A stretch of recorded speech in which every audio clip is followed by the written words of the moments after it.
Just over a week ago, we started with 8 teams in Omaha, Nebraska at the Men's College World Series. We are down to 2, and we are in Game 2 of this College World Series Finals. Ole Miss, the winner last night in Game 1.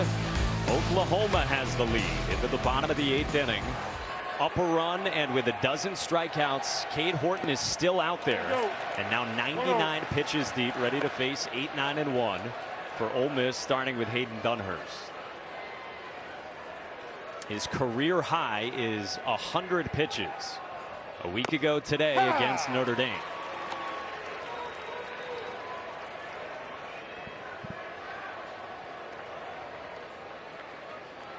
Tied for the most Ks in a Men's College World Series Finals game with those 12.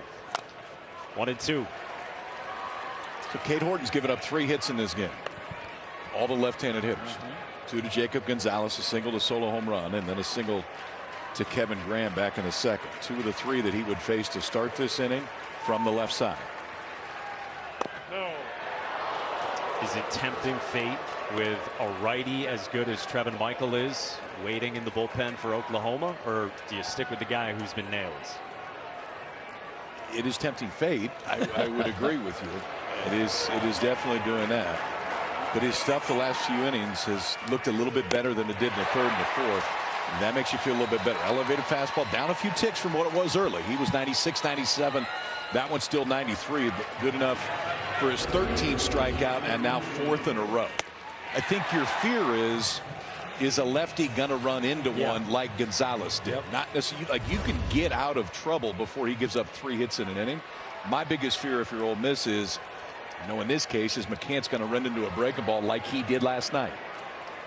He yanked a slider for a home run to right field last night. The guy who's been battling that thumb injury on his left hand, his glove hand, over the last few weeks.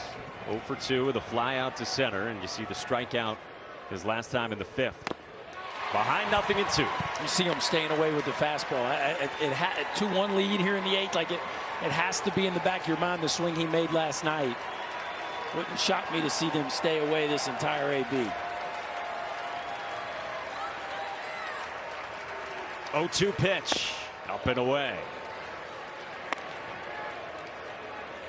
Cade Horton has struck out the last 4 that he has faced.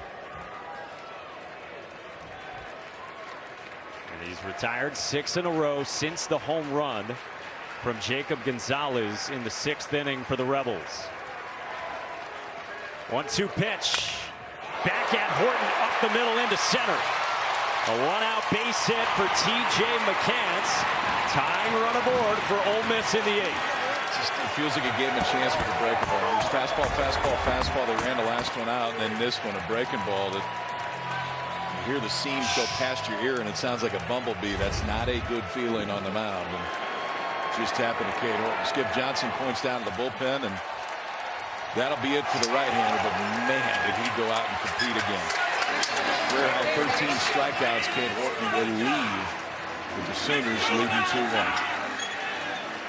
Special stuff. I mean, you talk about putting a team on your back. Cade Horton did that here. You had to have his best, and he gave it to you. Skip Johnson going to give him a lot of praise for the effort he gave them here this afternoon. Big time stuff from Cade Horton. College World Series moved to this field in 2011. Only 2 pitchers with more strikeouts than the 13 Cade Horton had in this one in a College World Series game. Jack Leiter and Will Bednar. That's the list. How about the day from Cade Horton? He exits with a lead in the 8th inning in Omaha. Cade Horton's had quite a College World Series.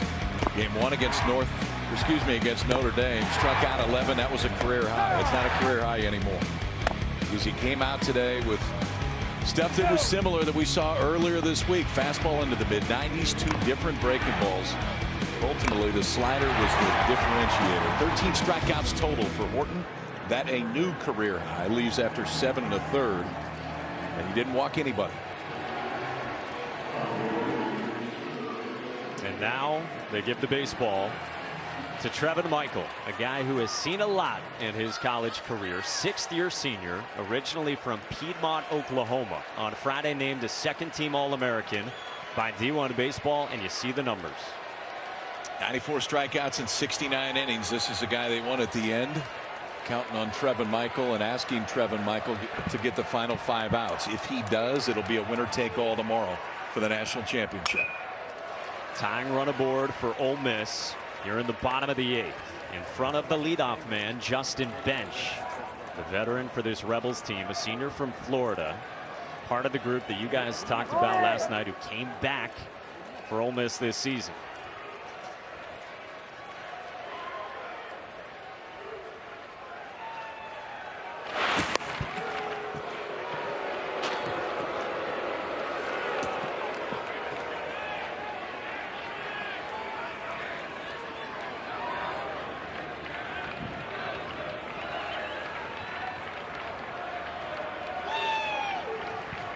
Michael's 0-1. Mccann goes, and it's lined into right field, a base hit.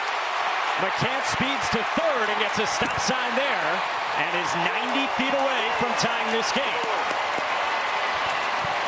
Okay, so we saw Ole Miss stealing bases last night, and now we see action that totally changes the outcome of this play, Berkey. You just love it, right? You got a veteran up there who can really handle the bat. You got a guy on the mound that is not quick to the plate. You trust Justin Bench to move the baseball, and he hits it perfectly in the hole created by Nicholas.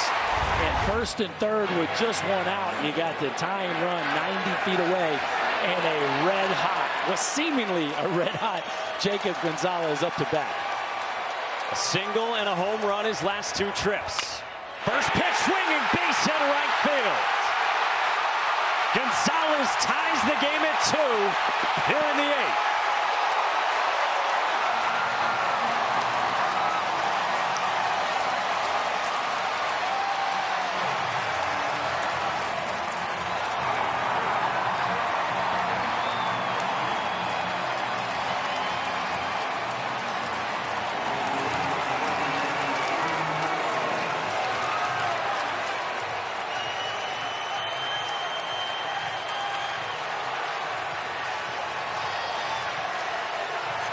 And now look who it is. Tim Elko, a man practically synonymous with Ole Miss baseball.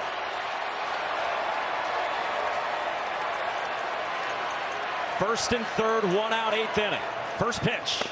A strike on the outside part of the plate.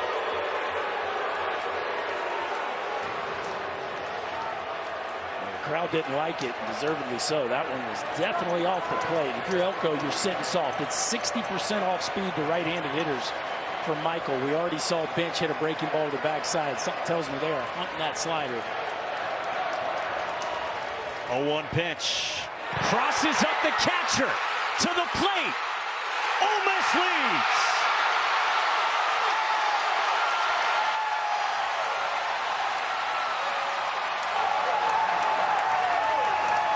Justin Bench in from third on a cross-up.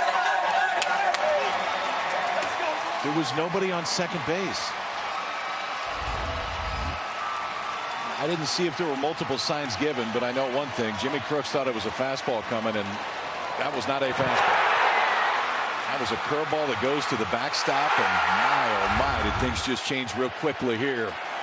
The Rebels with 2 in the inning, and the heart of this order still coming up.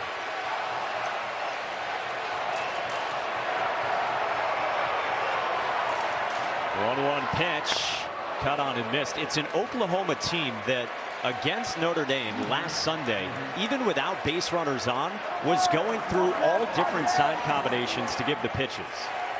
Yeah, we've seen them do that all week, and I didn't exactly see what the communication was there, but there's obvious it was a crossover. Little roller left side at Graham, who will go to first, and dug by Robertson for the second out. And Oklahoma does do that consistently. They give multiple signs when there's not a guy on second base. I gotta be honest with you, I don't really understand it. Because there's enough other things to worry about when you're out there, and all it takes is something like that, which obviously happened at a huge spot. to flip it. Jimmy Crooks was looking for a fastball. Instead, he got a breaking ball, and the Rebels take the lead.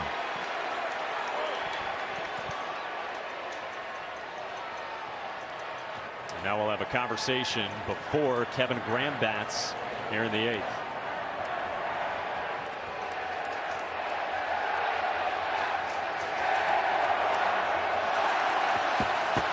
TJ Mccann last night started the flurry late in the game with a home run. And today in the 8th inning, his one-out single has spurred the Rebels with a win, trying to be national champions for the first time. A couple guys in Mccann and Gonzalez that maybe haven't swung it quite as well as they would like down the stretch, but man, have they been huge here over the last couple days.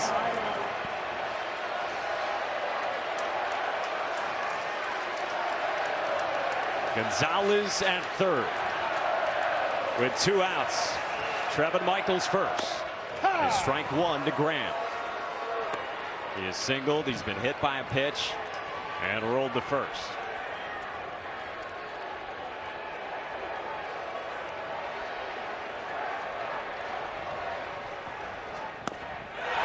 Crooks past him. Gonzalez scores and the lead is 2. Wow.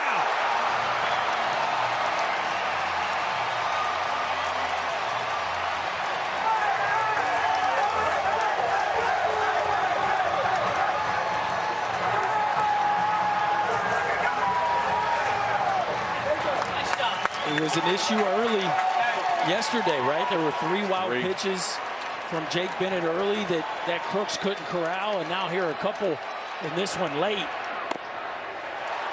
Wow. How about the roller coaster of the last 3 innings? Where's the heart rate, boys? Where we at? Elevated?